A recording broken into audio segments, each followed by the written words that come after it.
Bom dia, galerinha. Bom dia, bom dia, bom dia. Que saudade, que saudade, que saudade de você. Eu jamais imaginava. E aí, senhores, senhoras, senhoritas, voltando. Quem vai, volta, ou não. Estamos aí de volta. Vamos retomar aí as nossas aulas. E na retomada, a última aula nós paramos aí para quem está acompanhando a aula. Eu espero que vocês estejam acompanhando para que depois você possa validar o seu semestre. Eu não estou fazendo cobrança porque essa cobrança na real virtual fica uma cobrança não muito adequada, mas a cobrança virá na volta, né? Então eu espero que o pessoal que aí não está acompanhando, que comece a acompanhar para que você depois possa responder a cobrança devida, tá bom? Os que não puderem acompanhar aí, o pessoal da turma aí que estava acompanhando, se por acaso souber de algum colega que não está conseguindo acompanhar, passe para a gente isso, para a gente tentar resolver de uma outra forma, ver o que a gente pode fazer para que todos possam acompanhar as aulas aí, tá bom? Então se ajudem aí, façam a parte de vocês também. Valeu, galera. Nós estamos trabalhando com aquele biônico. Alguém aí, desculpe que eu me passou, né? Mas no fim, alguém me mandou um e-mail, não lembro exatamente quem, pedindo que eu postasse as aulas, né, de aquele biônico. Eu não postei porque eu sabia que nós íamos ver essa aula, tá? Então desculpe aí quem pediu que eu não tenha postado antes. Mas aqui eu sabia que nós íamos ver a aula, então eu não dei, assim, não me preocupei tanto com isso, tá bom? Então vamos lá. Nós vimos já os equilíbrios químicos, pessoal, vimos o que é o equilíbrio químico, né? Que é a condição primeira, principal, é que a reação seja reversível, que as velocidades direta e inversa sejam iguais, que as concentrações sejam constantes, e saber que estabelecido o equilíbrio, a reação não está parada, a reação continua acontecendo, que são as condições para que você tenha o equilíbrio químico. Vimos como é que nós podemos deslocar o equilíbrio, né, os fatores relacionados ao deslocamento, né? Desloca seu equilíbrio mexendo na temperatura, na pressão, na concentração. Né? Fiz uma aula só de exercícios com vocês sobre isso, mandei exercícios para que vocês fizessem, então esse é um assunto que eu espero que você, né, esteja aí sabendo. Se não sabe, por favor, assista às aulas aí anteriores, porque todos os equilíbrios que nós vamos ver na sequência tem a ver com aquilo que nós vimos nessas aulas passadas aí, tá? Todos eles. Nós temos 7 equilíbrios químicos e todos dependem da mesma condição. Aí saber o que é o equilíbrio, saber quais são os fatores que deslocam. Porque só o que vai mudar são detalhes, né? Então, por exemplo, aqui nós vamos ver equilíbrio iônico. O que muda? Muda que agora nós vamos ter íons e equilíbrios. E os equilíbrios que nós tínhamos isso não tinham íons, eram apenas moléculas. Então são particularidades. Depois vem equilíbrio iônico da água, e nós vamos falar especificamente sobre o que acontece com a água. Aí vem equilíbrio de sal lá, aí vem hidrólise salina, que é a reação com água. Tudo são equilíbrios que, né, respeitam a mesma regra inicial lá de equilíbrio químico, tá? Então equilíbrio iônico, dando sequência aí o que nós precisamos saber sobre o mesmo, o equilíbrio iônico tem a ver, como o nome está dizendo, com íons, né? Então, íons em equilíbrio com as respectivas molequinhas. Aí a questão é nós sabermos, né, pessoal, quem é que pode formar íon, né? Quem forma íon? Então, formam íons os ácidos, as bases e os sais. Principalmente como grupo, esses 3 grupos, né? Pode acontecer alguma outra substância individualmente que não se encaixe dentro desses 3 aqui, também formariam, mas como grupo, esses são os 3 grupos que nos interessam. E veja que eu estou colocando ácido fraco, base fraca, sais insolúveis. Por quê? Porque não esqueça que o equilíbrio ele tem que acontecer nos 2 sentidos, né? É uma reação reversível, então você tem que considerar a ida e a volta. E para nós considerarmos a ida e a volta, eu tenho que ter a saída inicial, né? Se eu tiver um ácido forte, o que acontece? Supõe-se que com ácido forte o grau de ionização seja 100%. Se o grau de ionização é 100%, eu não vou ter reagente. Todo reagente foi para produto. E se eu não tenho reagente, eu não tenho equilíbrio, porque o equilíbrio tu tem que ter reagente em equilíbrio com o produto. Então, por isso que a gente trabalha com aqueles que são fracos. Porque se o cara é fraco, você vai ter, na verdade, as duas situações. Né? Fraco significa ionizou pouco. Se ionizou pouco, significa que tu tem tanto reagente quanto produto. Né? Vocês têm os dois. Você tem o reagente indo para o produto, vai ter o produto voltando para reagente. Então, tu tem as duas situações. É isso que eu preciso. Então, por isso que a gente não trabalha com eletrólito forte, tá? Então, tá a observação aí, ó. Nos ácidos sólidos e bases sólidos, por exemplo, a dissociação é quase completa. E se a dissociação é quase completa, você pode dizer que você não vai ter um equilíbrio estabelecido. Você, na verdade, vai ter a reação toda para a direita e você não tem o equilíbrio químico estabelecido, que é aquilo que eu necessito. Tudo bem? Bueno, dado isso, sabendo dessa condição inicial, para que eu tenha um equilíbrio químico, não, equilíbrio iônico no caso, Então, saber que o equilíbrio iônico acontece quando eu tenho íons, que isso vai acontecer com ácidos, bases e sais fracos. Sabendo aqui o detalhe que sal fraco é a mesma coisa que sal insolúvel. A gente não fala fraco. Como assim sal fraco? Aquele que é pouco salgado, Na verdade tem relação, porque se ele é insolúvel, ele dissolve-se pouco na saliva, ele é pouco salgado, você vai sentir pouco essa salinidade. Mas o sal fraco significa o sal que dissolve pouco. Então, isso é o significado do sal fraco. Então a gente fala sal insolúvel, a gente não fala sal fraco. Bueno, dado isso então, vamos ver por partes, como diria Check, o estripador, vamos por partes. Vamos ver o primeiro caso aí, que seriam os ácidos. E aí expressar a chamada constante de equilíbrio. E a constante de equilíbrio para um ácido, para uma base, um sal, nós vamos chamar de constante de ionização. Tu vai ter uma ionização acontecendo. Então, se tiver um ácido tipo HCN, ácido é uma substância que em água libera H+, ou H3O+, que é a mesma coisa. Aí tu vai ter uma constante de equilíbrio, que é sempre produto sobre reagente. Mas o que nós vimos sobre a constante? Que entra todo mundo? Não. Quem não entra na constante? Não entra sólido e também não entra água se a água for solvente. Então, nesse caso, a água é solvente. Ela está aqui, o meio é aquoso. E por que a água não entra? Porque se a água é solvente, a concentração dessa água praticamente não se altera. Ela é uma constante também. Então, tu tem duas constantes, Kc e água. E uma constante vezes a outra me dá uma outra constante que eu chamo de Ki. Levantei e fui embora. Que é a constante de ionização. E o Ki, assim como toda constante de equilíbrio, é produto sobre reagente. Então você tem essa constante de ionização que se estabelece aí. Como esse Ki, nesse caso, está sendo dado por um ácido, eu posso chamar esse Ki de Ka, que é a constante de ionização ácida. Para um ácido é Ka, para uma base é Kb, para um sal é Ks. Para você fazer diferença entre um e outro, mas todos podem chamar de Ki. Ki de um ácido Ka, Ki de uma base Kb, Ki de um sal é Ks. Aí vamos pegar uma base. A base é um bichinho que em água libera o H-, sendo uma base de arrênios.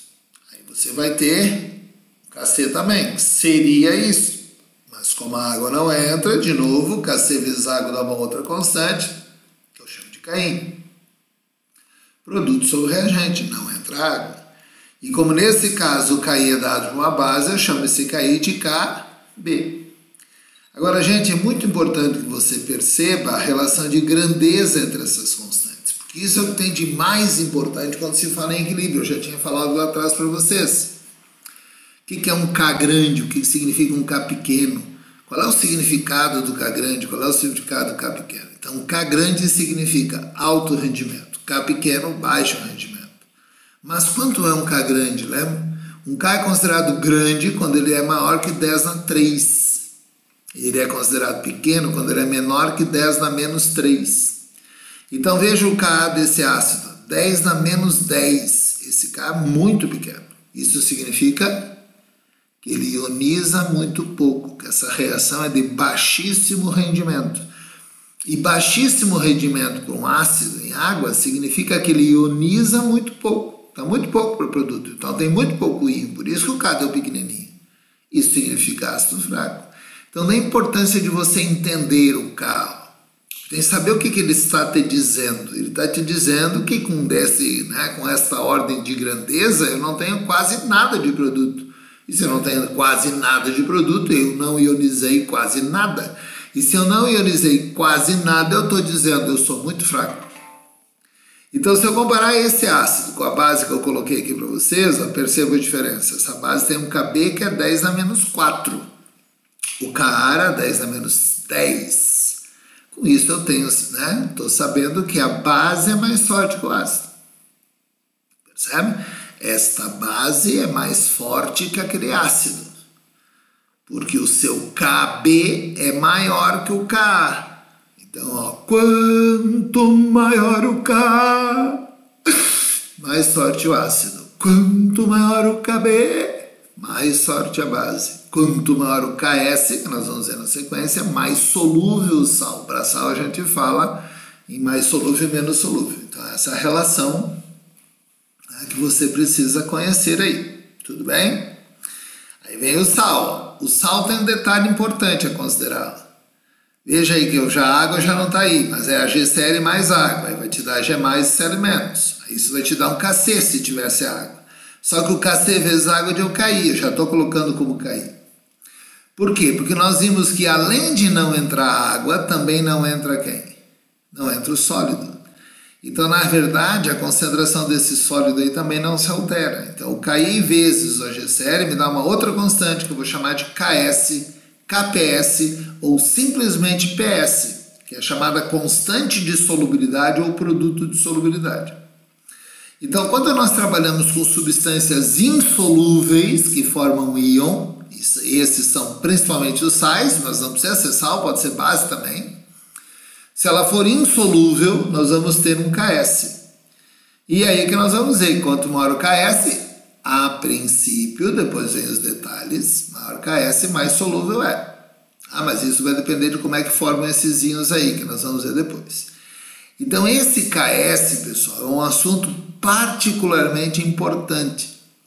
E ele será discutido mais tarde numa aula especial sobre Ks. Então nós vamos parar aí, vamos deixar o Ks aí stand-by e vamos continuar trabalhando em K e Kb, que é a constante do ácido e constante de base. E lá mais tarde nós vamos ver o Ks de volta. Quando chegar lá vocês vão lembrar que eu falei para vocês que nós estamos de novo vendo esse Ks, que é a constante de solubilidade. Tudo bem? Bueno. Agora nós temos os chamados ácidos polipróticos. O que é um ácido poliprótico? Não está dizendo poli, vários, mais de um. Poliprótico, vários prótons. E o que é o próton? O próton é o H+. Então, um ácido poliprótico é um ácido que tem mais de um H+. Um H2SO3, um H3PO4, um H4P2O7, um H3ASO3, são ácidos polipróticos. Aí o que vai acontecer com esses ácidos polipróticos? Aí nós temos que tomar cuidado, que nós temos algumas considerações a fazer. Uma delas, a ionização vai acontecer em etapas. Então, quando ele vai perder os H+, ele não perde tudo de uma vez só. Cada etapa, consequentemente, vai ter uma constante de ionização, um K. O K da primeira etapa é maior que o da segunda, que é maior que o da terceira e assim por diante. Agora, olha o significado disso. O que significa dizer que o primeiro K é maior que o segundo, maior que o terceiro? Significa dizer que é mais fácil liberar o primeiro hidrogênio do que o segundo, do que o terceiro e assim sucessivamente. É muito mais fácil liberar o primeiro hidrogênio do que o segundo, do que o terceiro e assim vai. Então esta relação, pessoal, é extremamente importante que você consiga e saiba fazer. Saber que no processo de ionização, onde um ácido tiver mais hidrogênio ionizável, esses hidrogênios não saem juntos, eles vão vão sair por partes, como diria Check. Então, olha como é que fica. Olha esse cara, H2SO3. Quantos hidrogênios ionizáveis tem esse ácido? Tem 2 hidrogênios ionizáveis. Tá? Se ele tem 2 hidrogênios ionizáveis, ele não vai liberar os 2 de uma vez só. E é isso que se trata esse assunto aqui. Ó. Então, primeiro ele vai liberar um H+, e aí o que sobra se tu tirou um H daqui? Ó? Sobra HSO3. Mas como tu tirou um H mais, HSO3 menos. E aí tu vai ter um K para essa etapa, que obviamente tu não precisa saber qual é que é esse K. Isso é fornecido, mas tu tem que entender que cada etapa tem um K. Aí esse cara tem um H para perder, ó, então esse cara vai para lá. Tudo bem? Aí esse cara vai liberar o segundo H+, mais o que sobrou. O que sobra agora? SO3 menos 2. Por que menos 2? Porque tu tirou outro positivo, aumenta o negativo. E vai ter um segundo K. E esse segundo K, e aí que está o detalhe importantíssimo, ele é menor que o primeiro. E não é um pouco menor, ele é muito menor que o primeiro. Olha a diferença, 10⁶, 1 milhão de vezes menor, aproximadamente. Isso significa dizer que é muito mais fácil tirar o primeiro que o segundo hidrogênio, que o terceiro e assim por diante. Então, ácidos fracos polipróticos, o que conta mesmo, o que interessa mesmo é o primeiro H+. O segundo e o terceiro praticamente não são liberados. Comparado com a primeira etapa, a segunda e a terceira nem como se nem existisse.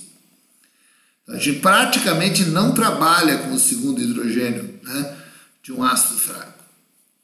Ou o terceiro e tal. Mas a gente tem que saber que é assim. Agora tu vai somar as etapas. Ó. Na soma das etapas, a gente elimina aquilo que tem igual dos dois lados. Nesse caso, está igual dos dois lados o HSO3-. Então você elimina o HSO3-. Tudo bem? E vai sobrar H2SO3 produzindo 2H+, mais SO3 menos 2. Agora lembre-se das regras das constantes. Quem não viu ou não lembra vai olhar a aula lá que nós vimos sobre isso, que é a primeira aula de equilíbrio. Quando nós multiplicamos uma equação pelo número, o K eleva esse número. Quando nós invertemos uma equação, o K inverte 1 sobre. E quando nós somamos equações, o que é que acontece com o K? Os Ks multiplicam-se. Então, o K da equação geral é o produto dos Kzinhos. Então, gente, importantíssimo, tu tem que saber trabalhar em cima disso. Quando somam-se equações, multiplicam-se as constantes de equilíbrio. Ok? Dado Wilson, então, veja outro exemplo. H3PO4, cuidado que esse ácido não é exceção. Tem duas exceções para os ácidos, que é o H3PO3 e o H3PO2. H3PO4 não é exceção, tem 3 hidrogênios ionizáveis. Esse cara, se você colocar em água, ele vai liberar 3H+. Só que o detalhe é que não libera todos de uma vez só, libera em etapas. E vai ter 3 etapas de ionização. Então, numa primeira etapa, vai liberar um H+, e vai sobrar o quê? H2PO4 menos. Aí tu vai ter um K para isso, que é o K da primeira etapa, que você não precisa saber, tem que ser fornecido. Esse carinha vai para lá, ó, e vai liberar o segundo hidrogênio. H+, mais HPO4 menos 2, ó. Tirou um H, aumentou a carga negativa, e tu vai ter um K para a segunda etapa, que é muito menor que o da primeira. Esse carinha vem para cá e vai liberar o terceiro hidrogênio. E vai sobrar PO4 menos 3. Aí tu vai ter um K3, que é muito menor que o K2, que é muito menor que o K1. Aí você vai somar as etapas, e na soma eliminamos o que tem dos dois lados. Então, tu produziu esse cara e consumiu esse cara, então desaparece. Tu produziu esse cara e tu consumiu esse cara, então ele desaparece. Tudo bem? Aí você tem a sobra. O que sobrou do lado de cá? H3PO4, produzindo 3H+, mais PO4 menos 3. E o que é o K desta equação? É a soma dos casinhos? Sim? Não. O K é o produto dos casinhos. Então, lembre-se que quando nós somamos equações, multiplicam-se as constantes. As constantes não somam-se, as constantes não multiplicam-se. As constantes, desculpa, errei. As constantes não se somam quando soma equações. Quando eu multiplico a equação por um número, eu não multiplico a constante por esse número, que é o que quis dizer ali. Eleva esse número. Quando eu inverto uma equação, inverte o K. Inverter o K não é mudar o sinal. Inverte o K, fica 1 sobre. Se ele era K1, vira 1 sobre K1, que é a volta. O que significa dizer que se ele é 10 na 3 para cá, ele vai ser 10 na menos 3 para voltar. Se você pensar, é lógico. Se ele quer muito ir para a direita, ele não quer ir para a esquerda. Se ele é grande para a direita, ele é pequeno para a esquerda. Esse é o sentido. Tudo bem? Bom, sabendo Wilson,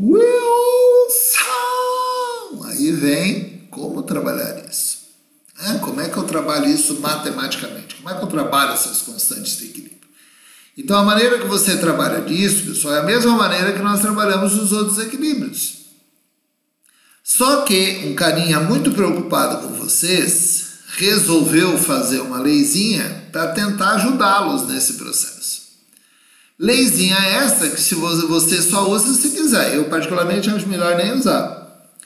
Por quê? Porque você teria que saber uma fórmula decoreba aí. E saber fórmula decora é melhor aprender a fazer do que decorar a fórmula. Mas, de qualquer maneira, olha o que diz a lei da diluição de Ostwald. A lei da diluição do tio Oswaldo. Falou em diluição, tu tem que lembrar o que é diluir. Pensa lá, comprei no supermercado suco Maguari concentrado. Está patrocinando esta aula. Suco Maguari concentrado. E manda diluir, o que tu faz? Coloca água. Isso é diluir, acrescentar solvente à solução. Então, se você tem aí a lei da diluição do tio Oswaldo, na lei da diluição do tio Oswaldo, ele está falando a lei onde fala de acrescentar solvente a uma solução. E se eu acrescentar solvente a uma solução, o que vai acontecer? Então, nesse caso, eu estou falando em soluções onde nós vamos ter substâncias que formam íons.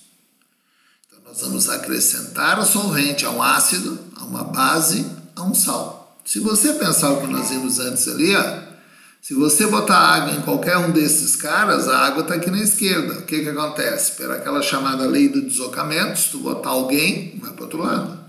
Então é isso que diz a lei da diluição. Quanto mais diluída for uma solução, significa quanto mais água você colocar num ácido, numa base, num sal, maior vai ser o seu grau de ionização, ou seja, mais para a direita vai o equilíbrio. O que é relativamente óbvio se você pensar em deslocamento de equilíbrio. Se tu aumenta alguém, vai para o outro lado. Então, na verdade, o que ele está fazendo aqui, pessoal, é aquilo que nós mostramos lá no início. Deixa eu pegar lá só para que você enxergue isso dentro da equação. Aí, se você botar água, aumenta alguém, vai para o outro lado. Então, se tu bota mais água aqui, vai para a direita. Se vai para a direita, forma mais íons. É isso que está dizendo a lei da diluição do tio Oswaldo. Quando você coloca água num ácido, numa base, num sal, você desloca o equilíbrio para a direita, ou seja, aumenta o grau de ionização. Aí vem uma equação que vai representar essa lei, uma equação matemática que representa isso. Então, sempre que tu trabalhar com ácido, uma base, um sal em água, tu poderia usar essa equação para fazer os cálculos relacionados a K, M e alfa. Então, sempre diz, eu tenho um ácido que tem grau de ionização tanto, qual é a constante? Aí tu usa essa equação. Equação essa que pode ser simplificada, considerando que se você estiver trabalhando com ácido fraco. Por quê? Porque se o ácido à base, o sal, for fraquinho, esse alfa é pequenininho. E se tu fizer 1 menos um número que é bem pequenininho, isso vai dar praticamente 1. Então eu posso considerar que esse 1 menos alfa vai ser 1 quando o K é menor que 10 a menos 3 ou quando o alfa for menor que 5%. Aí a lei se resume isso aqui, ó, K igual a M alfa quadrado.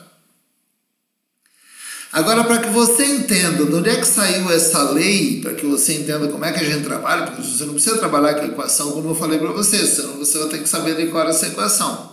Você pode fazer isso, ó, fazendo aquele esquema que nós usamos sempre que acontece um equilíbrio. E qual é o esquema? Lembra disso? Quanto tem no início, quanto reagiu, quanto produziu, quanto sobe nesse equilíbrio. Então essa tabelinha é uma tabelinha que você pode colar na parede. Apareceu questões de equilíbrio químico, você sabe que tu vai trabalhar com isso. Tudo bem, gente? Então como é que eu vou fazer isso? Quanto eu tenho no início? Bom, ele vai dizer, ó, tem 0,5 molar no início. Aqui eu não sei, então eu vou dizer que eu tenho M molar. M. Quanto tem no início do produto? Não tem nada, não começou ainda, tem 0. Quanto reagiu? Bom, aí, pessoal, tem uma reguinha de 3 para você saber quanto reagiu. Quer ver? Quanto reagiu? Então imagina, no início tem M. M nós vamos considerar que vai ser, ó, vou botar lá só para você ver. Olha, vou arrumar isso aqui. Olha lá. Mas assim. Então, ó, quanto você tem no início? Então, vamos supor, tem M. O que é esse M? Esse M, na verdade, ó, é tudo que você tem. Portanto, você pode dizer que esse M corresponde a... Vem pra cá, rapaz. Esse M corresponde a 100%. Né? Se é tudo que você tem. Então, esse M é 100%. Quanto vai reagir? Aí vamos supor que a gente diga, ó, vai reagir disso aí, sei lá, 5%. Bom, se vai reagir 5%, então vai reagir X, né? Então, vai reagir 5%. Tudo bem? Aí tu vai fazer a conta. O que vai ser esse teu X? X vai ser igual a M vezes 5 dividido por 100, não é? E 5 dividido por 100 dá 0,05, que é, na verdade, o alfa. Né? 5 por 100 é o alfa, o quanto está reagindo. Então, na verdade, pessoal, sempre vai reagir o M que ele te deu vezes o alfa. E se aqui reage M vezes alfa, para quem não entendeu ainda, M vezes 5 dividido por 100, que é o achando X, ó, isso é o que vai reagir, que é o X. Então, 5 dividido por 100 é o alfa. Tá? Então, vai reagir M-alfa. Se aqui reage M-alfa, quanto vai produzir? M-alfa. E quanto vai produzir? M-alfa, porque a proporção é 1 para 1 para 1. Você tinha M, reagiu M-alfa, quanto sobrou? M que eu tinha, menos M-alfa. Quanto que tu tem no equilíbrio? M-alfa e M-alfa. Aí, o que é o K? K é sempre produto sobre reagente. Então, o K vai ser M-alfa vezes M-alfa sobre M menos M-alfa. Se você brincar agora matematicamente isso, M vezes M dá M ao quadrado. Alfa vezes alfa dá alfa ao quadrado. Sobre M vezes 1 menos alfa, isola o M. Agora, o que tu pode fazer? Simplifica o M. Se você simplificar o M, o que sobrou? M alfa ao quadrado é igual a 1 menos alfa, que é exatamente a lei da diluição do tio Oswaldo. Então, para te saber de onde é que saiu a lei da diluição do tio Oswaldo, sai desses cálculos que a gente faz relacionado a cálculo de concentração. Então, sempre que você... a cálculo de constante de equilíbrio, desculpa. Então, sempre que você tiver um cálculo envolvendo a constante de equilíbrio, que envolva M, alfa, K, você pode usar a lei da diluição. Mas eu, particularmente, acho melhor você usar o quadrinho. Porque daí você entende o que está fazendo. Usar a fórmula é decoreba, na verdade. Né? Fórmula é nada mais é do que raciocínio pronto. Ele está dizendo, ó, você não sabe raciocinar, deixa que eu raciocino para ti. E aqui não, aqui você tem que raciocinar. Então é melhor, é mais adequado. Tá? Depois vem o chamado efeito do íon comum. O efeito do íon comum, pessoal, é exatamente aquilo que nós vimos no equilíbrio químico, no deslocamento de equilíbrio. Imagina que tu tem aí, num determinado recipiente, uma certa substância, um ácido que seja. Ácido em água libera H+, mais o ânion correspondente. Imagina que tu vai colocar aqui dentro sal de cozinha, NaCl. O que o NaCl vai fazer com esse equilíbrio? Resposta, nada. Nada, porque o NaCl não tem nada a ver com esse equilíbrio. Mas se ao invés de NaCl eu colocasse um outro sal, NaCN, será que vai acontecer alguma coisa? Bom, se esse composto é iônico, quando eu coloco esse cara aí dentro, ele não fica aí dentro assim, ele fica dissociado. E olha o que aconteceu? Se ele fica dissociado, colocar esse sal aí dentro, na verdade é colocar aí dentro quem? Cn-, ó, que já existe aí dentro. Então o que tu fez com isso? Você aumentou a concentração do Cn-. E se você aumenta a concentração de alguém no equilíbrio, o que acontece com o equilíbrio? O equilíbrio desloca para o outro lado. Então aumentou o Cn e desloca para a esquerda. Se desloca para a esquerda, gente, eu estou deslocando no sentido do HCN, portanto eu estou diminuindo o grau de ionização do HCN. Eu estou impedindo que ele ionize, ou dificultando que ele ionize. E diminuir o grau de ionização significa que esse ácido ficou mais fraco. Isso é diminuir o grau de ionização. Se ele está formando menos íons, significa que ele está mais fraco do que estava. Então esse é o efeito do íon comum. Quando você adiciona um íon comum num sistema em equilíbrio, você diminui o grau de ionização. Você diminui a força do eletrólito. Então, o íon comum num ácido deixa o ácido mais fraco, o íon comum numa base deixa a base mais fraca, o íon comum num sal deixa o sal menos solúvel. E menos solúvel significa provoca a formação de um precipitado. Aí tu vai obrigar o sal a precipitar. Então, esse é o efeito do íon comum. Então, sempre que tu botar alguém que já existe no equilíbrio, você, obviamente, vai deslocar o equilíbrio. Agora, existe também o chamado efeito do íon não comum.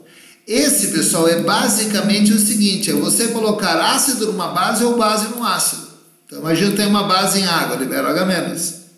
Agora, vamos colocar um ácido aí dentro. Ácido é um bichinho que come base. Ácido é um bichinho que come base. Mas por que uma base é base? Porque libera H-.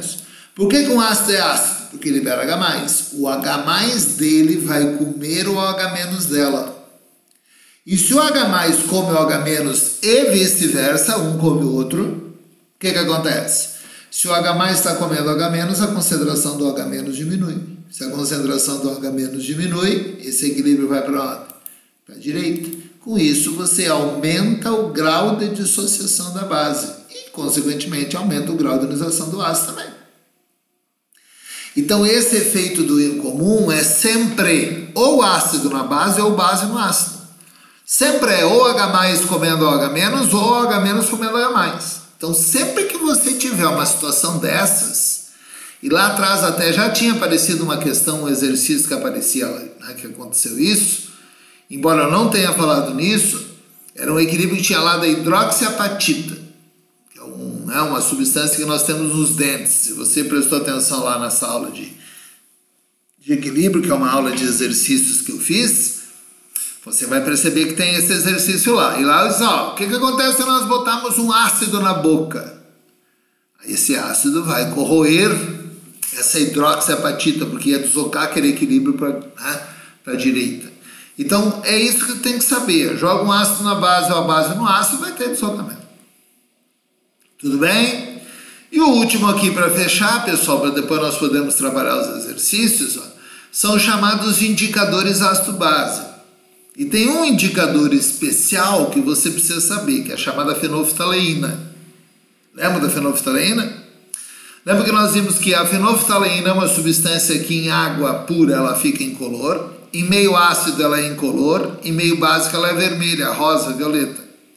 Agora a questão é, por que essas substâncias, que são chamadas de indicadores ácido-base, por que elas mudam de cor? Elas mudam de cor exatamente porque acontece um deslocamento de equilíbrio. Então, a fenolftaleína, assim como todo indicador ácido-base, é uma substância que vai ter ou H+, ou H-. Então, quando você joga um ácido onde tem H+, ó, tu está aumentando H+, ó, desloca o equilíbrio à esquerda. Se tu jogar um ácido onde tem OH-, ou OH- onde tem H+, um vai consumir o outro. Ó. Então, esse indicador, por exemplo, se ele fosse fenolftaleína, a fenolftaleína ela é incolor e vermelha, incolor e meio ácido. Por quê? Porque quando eu aumento H+, eu jogo para a esquerda e assim ela é incolor.